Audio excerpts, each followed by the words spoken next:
So আসসালামু আলাইকুম guys, দেখতে পাচ্ছেন একটি গ্রামীণ দৃশ্য। কি একজনের লাগানো কি গাছ হবে থেকে ধরে? তার বাচ্চা সিম ছিঁড়ে হ্যাঁ, নিয়ে যাচ্ছে, কোন দুইটা তরকারির ছিঁড়ে সিম। দিতে হবে?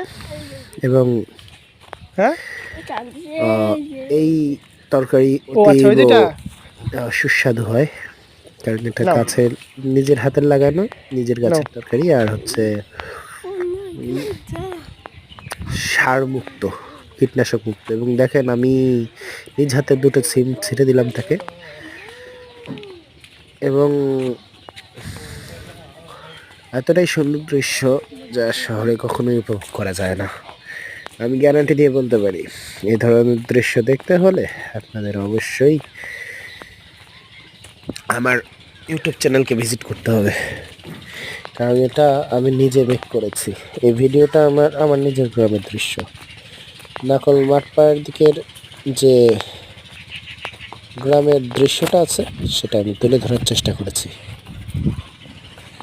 এবং কতটা সুন্দর যে দৃশ্য, সেটা আপনারা নিজের চোখে দেখতে পাচ্ছেন। এখন দোষ দিব কাকে? আপনারা আমার উন্নতি করতে সাহায্য করতেছেন না, কারণ আমার চ্যানেলের ভিউ আজ পর্যন্ত কত নিচে দেখেন, সাবস্ক্রাইব আজ পর্যন্ত কত নিচে। এটা উন্নতি করার দায়িত্ব আপনাদের হাতে দিলাম আমি। সাবস্ক্রাইব